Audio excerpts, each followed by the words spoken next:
Hello my dears, welcome back to Xylem learning. Xylem ലേണിംഗിന്റെ പുതിയൊരു മലയാളം ക്ലാസ്സിലേക്ക് എല്ലാവർക്കും സ്വാഗതം. ഞാൻ ശ്രുതി ടീച്ചറാണ് കേട്ടോ. അപ്പോൾ ഇന്ന് ടീച്ചർ പറഞ്ഞിരുന്നത് എങ്ങനെ ഒരു വർണ്ണന തയ്യാറാക്കാം, പരീക്ഷയ്ക്ക് ഏത് വന്നാലും നിങ്ങൾക്ക് എഴുതാവുന്ന രീതിയിലാണ് ടീച്ചർ ഇന്ന് പറഞ്ഞു തരുന്നത്. കാരണം ഈ ഒരു ചോദ്യം മാത്രമല്ലല്ലോ വരിക എന്നൊക്കെ നിങ്ങൾ കരുതും. ആനുവൽ എക്സാം അടുത്തിരിക്കുകയാണ്. അതുകൊണ്ട് നമ്മുടെ ലൈവ് ക്ലാസ്സുകളൊക്കെ നിങ്ങൾ കൃത്യമായിട്ട് കാണണം. ചാനൽ സബ്സ്ക്രൈബ് ചെയ്യണം. വാട്സപ്പ് കമ്മ്യൂണിറ്റി ഗ്രൂപ്പിൽ ജോയിൻ ചെയ്യാത്തവരെ ജോയിൻ ചെയ്യണം കേട്ടോ. അപ്പോൾ വർണ്ണന എന്താണ്? വർണ്ണന വർണ്ണിക്കുന്നതിനെയാണ് നമ്മൾ വർണ്ണന എന്ന് പറയാ. ഒരു കാര്യം കാണുകയാണ്, ആ കാര്യത്തെക്കുറിച്ച് ഇങ്ങനെ വിവരിക്കുക, അല്ലെ ഇങ്ങനെ വർണ്ണിക്കുക. വിവരിക്കുക എന്ന് വെച്ചാൽ നമ്മളെ സംസാര ഭാഷയിൽ നിന്നും മാറി. ഇപ്പം ഞാൻ അവിടെ ഒരു പൂവ് കണ്ടു, നല്ല നല്ല രസമുണ്ടായിരുന്നു ആ പൂവ് എന്നൊക്കെ നമ്മൾ പറയില്ലേ. അതിനെ ഒരു എന്താ പറയാ, നല്ല മനോഹരമായ ഒരു ഭാഷയിലേക്ക് മാറ്റിക്കൊണ്ട് നമ്മൾ എഴുതാം. നമുക്ക് നോക്കാം. നമ്മുടെ നിറഭേദങ്ങൾ എന്ന് പറയുന്ന പാഠത്തിന്റെ തുടക്കം തന്നെ തന്നിരിക്കുന്നത് ഇവിടെ ഇതാ കണ്ടോ, ഒരു കുട്ടിയെ കണ്ടോ.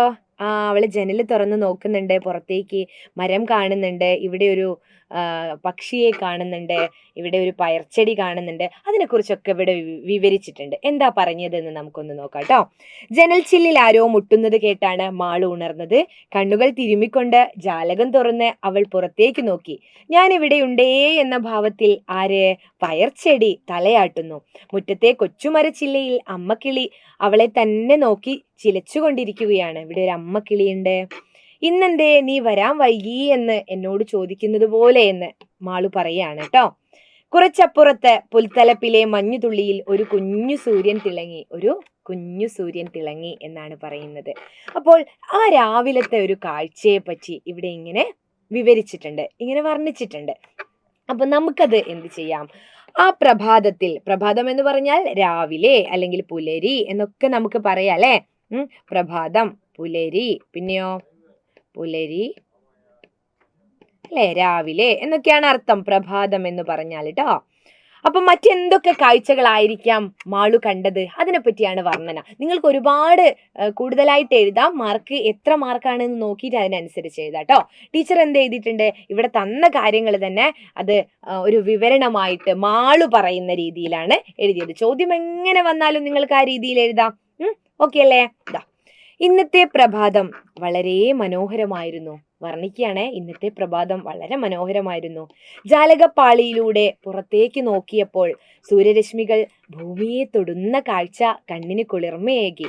അല്ലെ, ജാലകപ്പാളി ഒന്ന് തുറന്നു നോക്കിയപ്പോൾ എന്താ സംഭവിച്ചേ?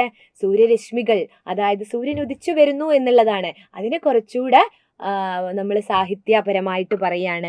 സൂര്യരശ്മികൾ ഭൂമിയെ തൊടുന്ന കാഴ്ച കണ്ണിന് കുളിർമയേകി, അല്ലെ, കണ്ണിന് കുളിരേകി എന്ന്. പക്ഷികൾ ഇര തേടി കൂടുവിട്ട് പറന്നു നടക്കുന്നു. പക്ഷികൾ എന്താണ്? ഇര തേടിയിട്ട് കൂടുവിട്ട് പറന്നു നടക്കുന്നു. രാവിലെ തന്നെ പക്ഷികൾ എന്ത് ചെയ്യും? ഇര തേടി പുറത്തേക്ക് ഇറങ്ങും അല്ലെ. തൊടിയിൽ തലയാട്ടുന്ന പയർച്ചെടിയും മരക്കൊമ്പിൽ അമ്മക്കിളിയെയും കണ്ടു. തൊടിയിൽ എന്തുണ്ട്? തലയാട്ടുന്ന പയർച്ചെടിയുണ്ട്. അപ്പൊ മരത്തിന്റെ മുകളിൽ ആരുണ്ട്? അമ്മക്കിളിയുണ്ട്.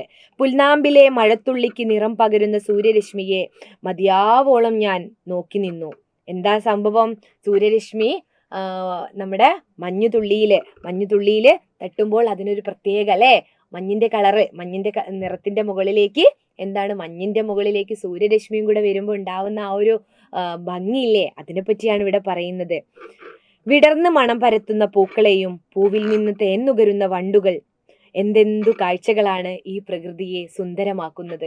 ആ പ്രഭാതത്തെ വർണ്ണിച്ചതാണ് ഇത്. നിങ്ങൾക്ക് ഇതിന്റെ കൂടെ എന്താണ്? കാക്ക വരുന്നതും, കാക്ക ചപ്പ് ചവറുകൾ കൊത്താൻ വരുന്നതും, അതൊക്കെ വേണമെങ്കിൽ എന്ത് ചെയ്യാം? വർണ്ണനയുടെ നിങ്ങൾക്ക് എഴുതി ചേർക്കാം. അപ്പൊ മക്കളെ, ഒരു കാര്യം തന്നാല്, ഇപ്പൊ നിങ്ങൾ കണ്ട അല്ലെങ്കിൽ പ്രഭാതം അല്ലെങ്കിൽ ഒരു പുഴ കണ്ടിട്ട് അതിനെക്കുറിച്ച്, പുഴയിലെ ഓളങ്ങളും അല്ലെങ്കിൽ തോണിക്കാരും ആ പ്രകൃതി രമണീയമായ ആ ഒരു കാഴ്ചയൊക്കെ നിങ്ങളോട് വർണ്ണിക്കാൻ പറയും. മറ്റെന്തെങ്കിലും ആയിരിക്കും തരുന്നത്, പക്ഷെ ഈ രീതിയിൽ നിങ്ങൾക്ക് വർണ്ണിക്കാം. നേരിട്ട് എഴുതുന്നതിന് പകരം കുറച്ച് കാവ്യാത്മകമായിട്ട് സാഹിത്യപരമായിട്ട് എൻ്റെ മക്കൾക്ക് വർണ്ണന തയ്യാറാക്കാം കേട്ടോ. അപ്പൊ ഇങ്ങനെയാണ് വർണ്ണന തയ്യാറാക്കേണ്ടത്. മറ്റ് കാര്യങ്ങളുമായിട്ട് ടീച്ചർ അടുത്ത ക്ലാസ്സിൽ വരാം. അതുവരേക്കും ബൈ.